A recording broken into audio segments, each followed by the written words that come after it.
हमारे बीच हैं राष्ट्रीय गायक जो युवाओं की पहली पसंद रहे हैं बहुजन समाज के अंदर। देखा जाए तो देश विदेश में भी सुने जाते हैं। आज किसान आंदोलन में यहाँ अपने समर्थन देने के लिए आए हुए मंत्री सुमित रतन जी के जगह यहाँ बैठे हुए हैं। क्या कहना चाहेंगे सबसे पहले इस आंदोलन को लेके? देखिए, आपने कहा कि गायक, गायक मैं बना जब बोलने लगा जी। जब बोलने लगा थोड़ा समझदार हुआ तो मैं गायक बन गया।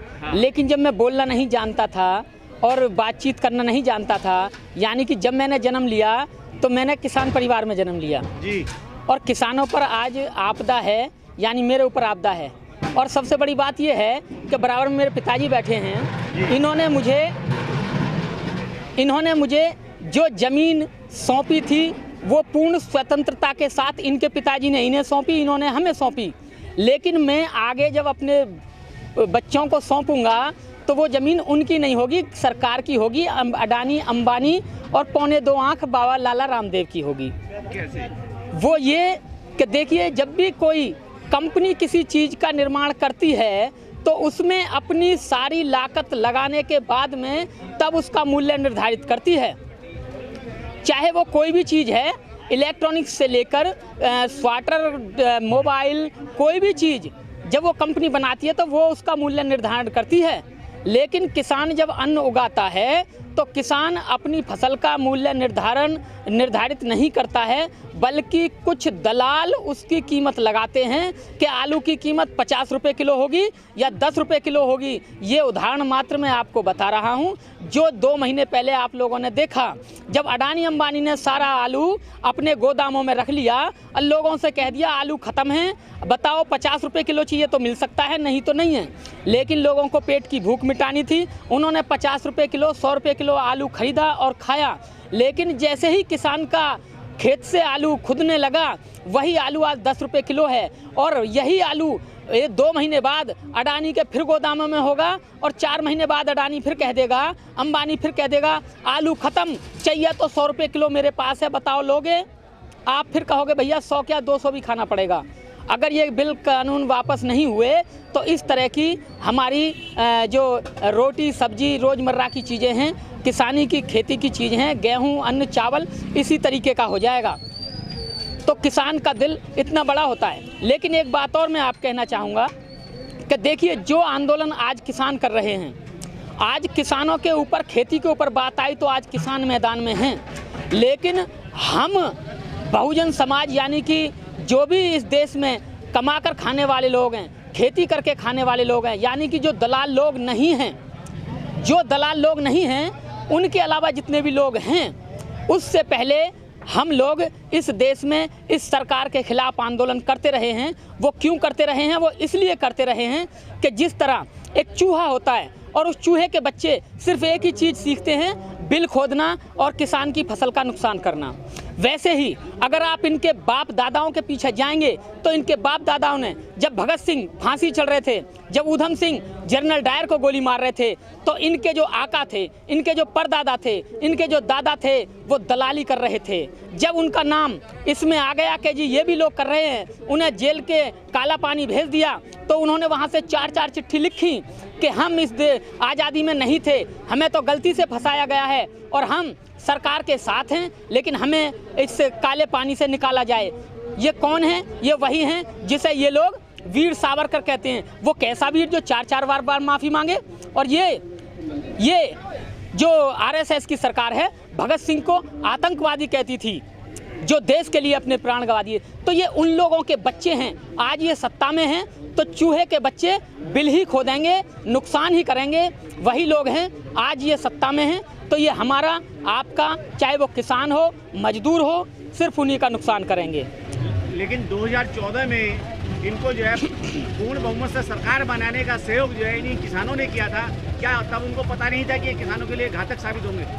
देखिए, ऐसा होता है कि जब कोई नया आदमी आता है, एक बाबा साहब ने इनके धर्म के बारे में भी एक बात कही थी, दयानंद सरस्वती के बारे में, कि शराब पुरानी है, सिर्फ लेबल नया है, बोतल नहीं है, शराब पुरानी है।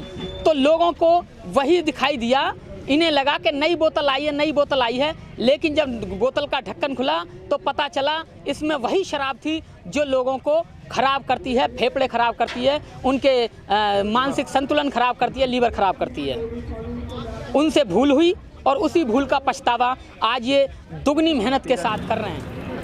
इस तरीके से जो है उसके बाद फिर नई तारीख रखी गई है, तो क्या आपको लगता है मनुवादी मानसिकता की सरकार से आपको न्याय मिल पाएगा? देखिए, ये वो लोग हैं, इनको शर्म हया नाम की चीज़ नहीं होती।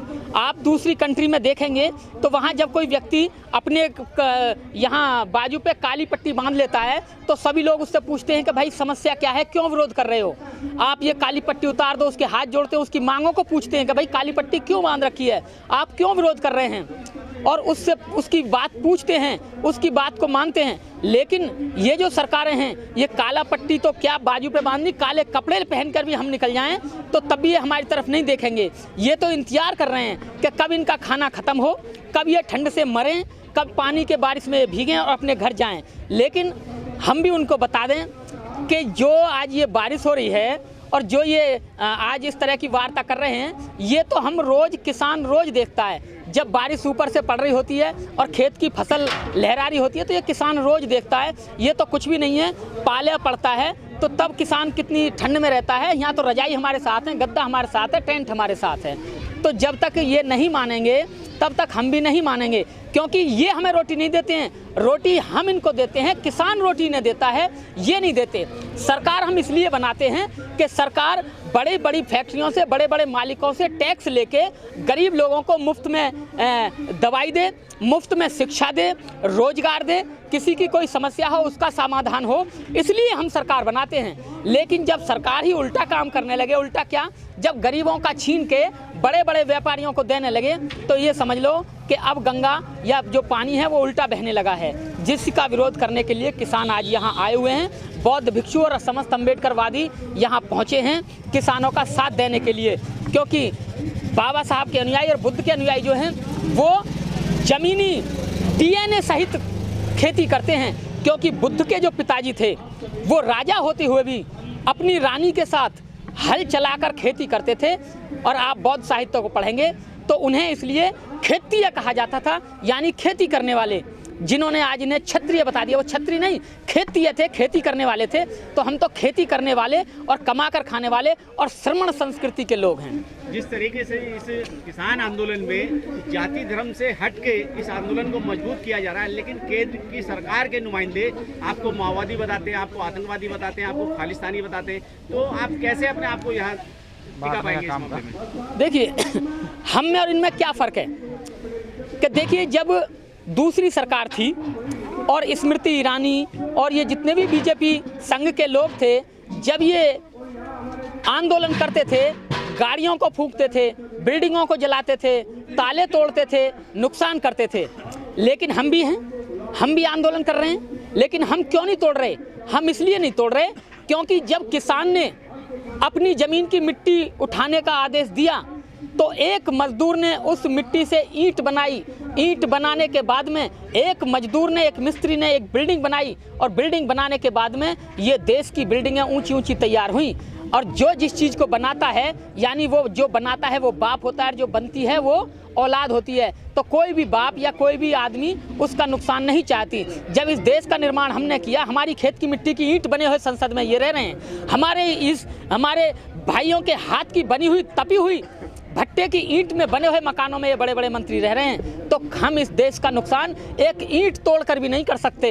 अगर हम चाहें तो इतनी तादाद में यहाँ इतने ऊंचे ऊंचे ट्रैक्टर हैं, और ये जो जवान सामने खड़े हैं ये भी इन्हीं के बेटे हैं। इस सरकार ने बाप और बेटे को भी आमने सामने खड़ा किया है, लेकिन उधर बेटे की शर्म में हया है, इधर बाप की शर्म में आंखों में हया है, और वो कह रहे हैं कि बापू मेरी भी नौकरी देख ले, और उधर बेटा भी कह रहा है कि बेटा तू भी जरा समझा दे अपने उनको आकाओं को कि देख ले। और जिस दिन बाप ने बेटों से कहा कि बेटा नौकरी छोड़ चल दिल्ली, तो यही पुलिस वाले वर्दी अपनी उतार के अमित शाह के मुंह पे मार के आएंगे और इस आंदोलन के ट्रैक्टर के पीछे होंगे और आगे आगे ट्रैक्टर होंगे। तो ये तो लोहे के बैरियर हैं, ये कुछ बैरियर नहीं है। संसद की तो क्या, इनके घरों की दीवार तोड़कर इनके घर में घुस जाएंगे, इन्हें वहां छोड़ के आएंगे, इन्हें छोड़ के आएंगे पाकिस्तान, इन्हें पाकिस्तान छोड़ के आएंगे।